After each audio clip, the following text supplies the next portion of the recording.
বাঁকুড়া জেলা তৃণমূলী নেতা শ্যামসুন্দর দত্ত পুলিশের হাতে গ্রেপ্তার। নতুন সরকার আসার পর একের পর এক পদক্ষেপ শুরু হয়ে গেছে রাজ্য জুড়ে। পুরনো এক অভিযোগের ভিত্তিতে গ্রেপ্তার করল বাঁকুড়া থানার পুলিশ। আজ আইএনটি সিইউল জেলা সাধারণ সম্পাদক শ্যামসুন্দর দত্তকে বাঁকুড়া জেলা আদালতে তোলা হয়। আদালতে বিচারক পুলিশ হেফাজতে নির্দেশ দেয় এবং পরবর্তী শুনানির তারিখ ঘোষণা করেন 20 মে 2026-এ। অভিযুক্ত তৃণমূলী নেতা জানান, কি কারণ পুলিশ থেকে গ্রেপ্তার করেছে তিনি জানেন না, এমনকি গ্রেপ্তারের পেছনে কোনো রাজনৈতিক অভিসন্ধি রয়েছে কিনা সে বিষয়ে তিনি কোনো সদুত্তর দিতে পারেনি।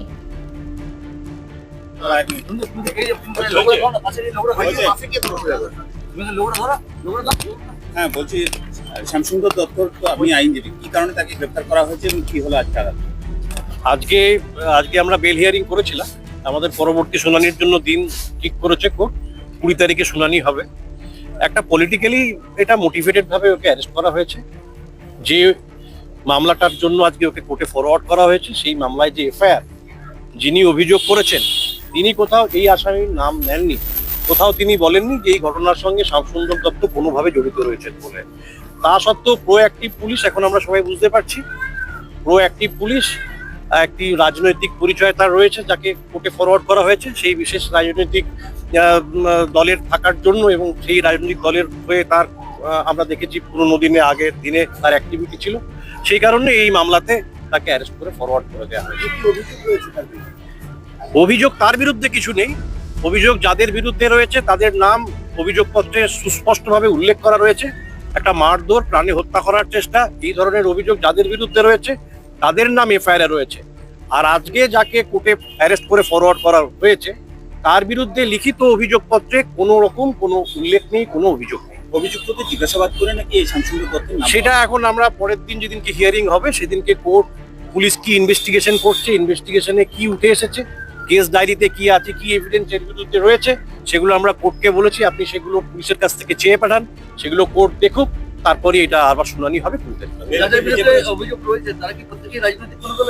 না, সেটা আমি বলতে পারবো না। আজকে যার জন্য আমরা বেল হিয়ারিং করলাম তার একটি বিশেষ দলের সঙ্গে তার যোগাযোগ আছে এবং সে একটি বিশেষ রাজনৈতিক দলের কর্মী হিসেবে তাকে আমরা চিনি, জানি।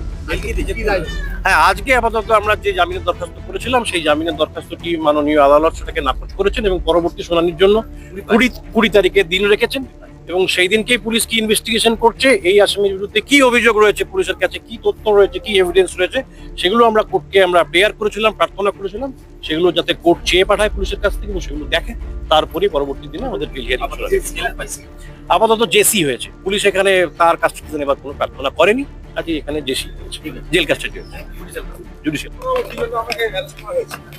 আমি তো নিজে যাবার সময় তো বললাম জানি না, এইখানে শুনলাম নাকি কোথায় হিন্দি স্কুলে গেছে কি মারপিট হয়েছে, সেই এতে নাকি আমাকে আমি। বাঁকুড়া থেকে মানিক কর্মকারীর রিপোর্ট, রূপসী বাংলা মিডিয়া।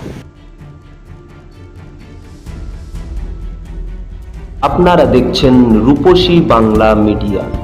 এখন একটা ছোট্ট বিরতি, ফিরে আসছি বিরতির পর। পুরুলিয়ায় পাত্রপাত্রী যোগাযোগের একমাত্র বিশ্বস্ত প্রতিষ্ঠান বিবাহ পরিচয়।